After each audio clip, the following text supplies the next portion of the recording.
બદલાયું ને, કારણ કે હવે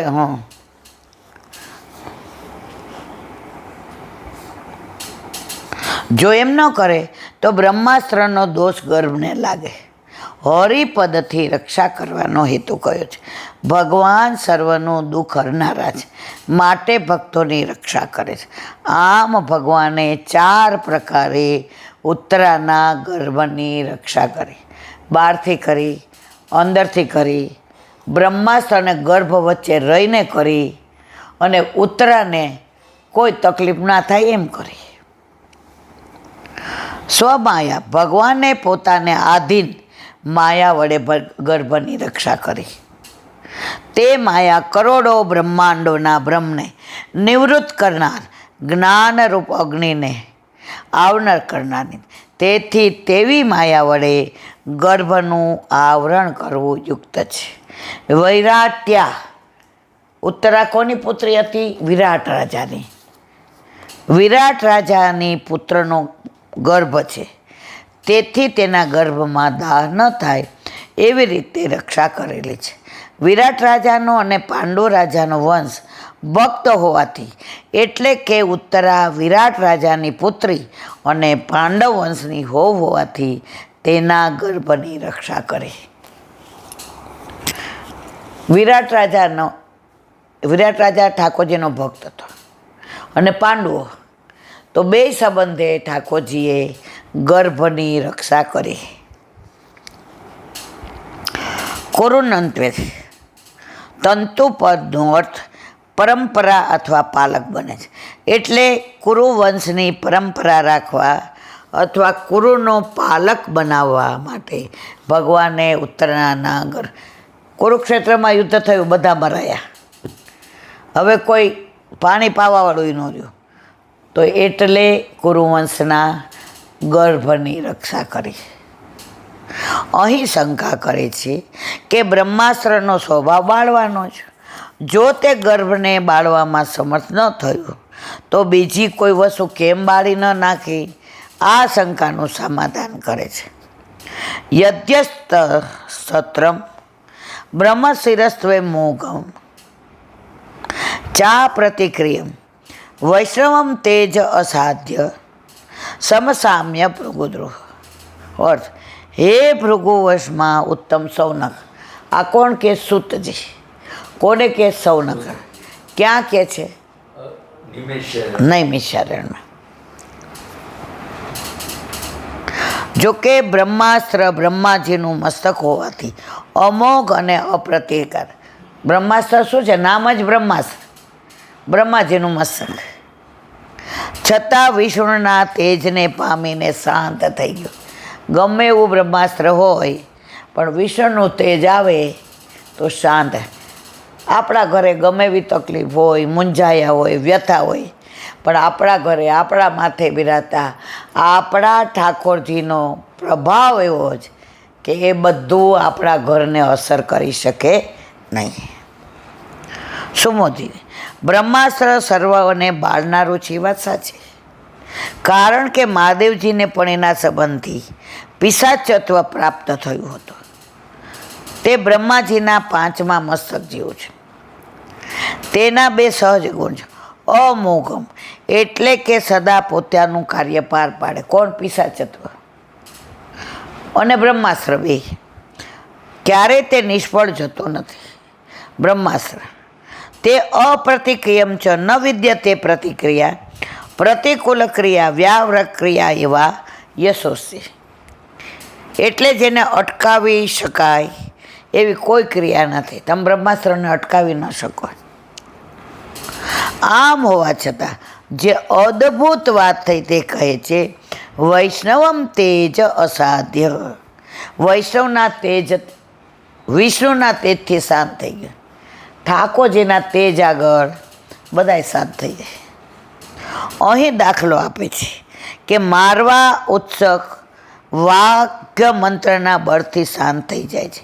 ગાયને મારતો નથી, વાઘ ઉપર મંત્ર બોલવામાં આવે ને, શાંત થઈ જાય.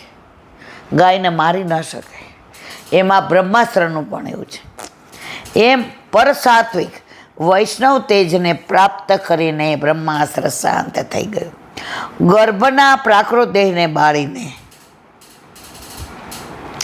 ભગવાનના ભાવને પ્રાપ્ત થયેલા વૈષ્ણવ દેહને બાળવાને બ્રહ્માસ્ત્ર પ્રવૃત્ત થયું, ત્યાં તો મધ્યમાં વિષ્ણુના તેજને પામીને બ્રહ્માસ્ત્ર પણ વૈષ્ણવ તેજરૂપ થયું અને તેની સાથે મળી ગયું. આ વાતમાં વિશ્વાસ બેસે તે માટે ભૃગુદેવ એમ સંબોધન કર્યું. સૂતજી કહે છે કે આપ ભૃગુ વંશમાં ઉત્પન્ન થયેલા છો અને બધા દેવોમાં, કોને કહે છે? સૌનક ઋષિને. અને બધા દેવોમાં ઉત્તમ કોણ, એનો નિર્ણય કરવા ભૃગુ ઋષિએ ભગવાનની છાતીમાં લાત મારી, ત્યારે પણ ભગવાન શાંત રહ્યા. એટલે ભૃગુના ચરણોનું ચિહ્ન છે અહીંયા. ભગવાન વિષ્ણુ આવા શાંત છે, એટલે એમનું તેજ પણ શાંત હોવાથી બ્રહ્માસ્ત્રના તેજને શાંત કરી નાખ્યું. કાલે આપણે ઓલું સાંભળ્યું હતું કે ક્રોધ આવતો હોય ને એ સામેવાળાને શાંત ન કરી શકે, એ ક્રોધી જ કરે. તમે 2 શબ્દો કહો ને હું 3 કહું, એમાં ત્રીજો એવો ખરાબ કીધો હોય કે તમને ઓર ગુસ્સો આવે.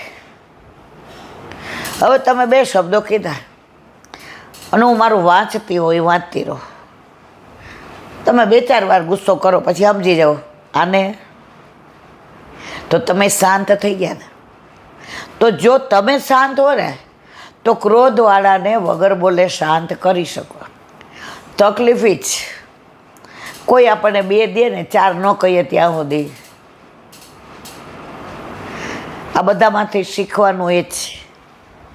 વૈષ્ણવે જો સહનશીલતા, ધૈર્ય રાખો, ક્ષમા કરવો, બધાના મંગળની કામના કરવી, ક્રોધ ન કરવો અને શાંત રહેવું.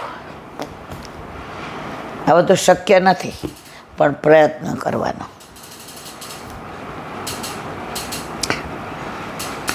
જો વિષ્ણુ ભગવાન શાંત ન હોત તો રાજસ અને તામસ ભક્તો પણ ભક્તિથી ભગવાનના સંબંધને પ્રાપ્ત કરી સાયુજ્ય થઈને સાયુજ્ય મુક્તિને કેવી રીતે પ્રાપ્ત કરી શકે?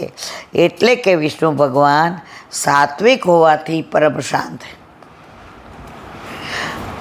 ગોપી ગીત હોય કે દાન હોય, ગોપી 3 જાતિ, રાજસ, તામસ, સાત્વિક.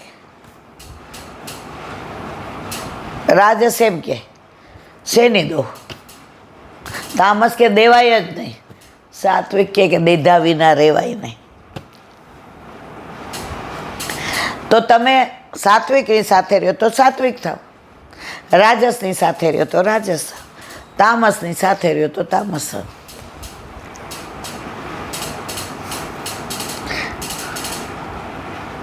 એટલે કે રાજસ અને તામસ ભક્તો પણ એમની ભક્તિથી સાત્વિક થઈ સાયુજ્ય મુક્તિ પ્રાપ્ત કરે છે.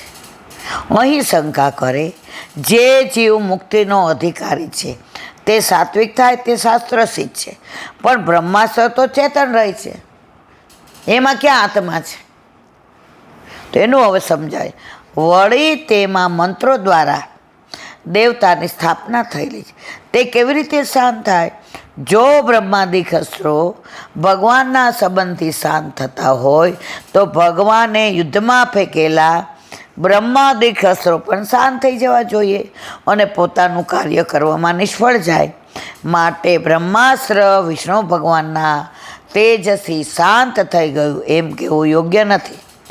આ સંજોગોમાં બ્રહ્માસ્ત્ર સામે પરીક્ષિત અને પાંડવોની રક્ષા કઈ રીતે થઈ તે મહાન આશ્ચર્યની વાત છે. આ શંકાનું સમાધાન કરતા કહે છે, બોલો વલ્લભ શ્રીમદ ભાગવત. અને મારા ગુરુદેવને દંડવત પ્રણામ કરું છું. चंद्र सरोवर पे सूरदास जी के द्वार पे मेरा दंडवत प्रणाम. सुरभि कुंड पे परमानंदास जी के द्वार पे मेरा दंडवत प्रणाम. जमुनावता पे संकर्षण कुंड पे कुंभनदास जी के द्वार पे मेरा दंडवत प्रणाम. बिरछू कुंड पे कृष्णदास जी के द्वार पे मेरा दंडवत प्रणाम. कदम खंडी पे गोविंद स्वामी के द्वार पे मेरा दंडवत प्रणाम. अप्सरा कुंड पे चित्त स्वामी के द्वार पे मेरा दंडवत प्रणाम. मानसी गंगा पे नंददास जी के द्वार पे मेरा दंडवत प्रणाम. रुद्रकुंड पे छत्रपुर दास जी के द्वार पे मेरा दंडवत प्रणाम। વ્રજ વિલાસ વ્રતની ગોપિકાઓને મારા દંડવત પ્રણામ। હે વલ્લભ, સવારથી અત્યાર સુધી સેવા સ્મરણ સત્સંગ જે પણ તે કરાવ્યું તે તારા ચરણારવિંદમાં સમર્પણ કરું છું। બોલ અપરાધ થઈ હોય તો ક્ષમા કરજો। બોલો વલ્લભાધીશ કી જય।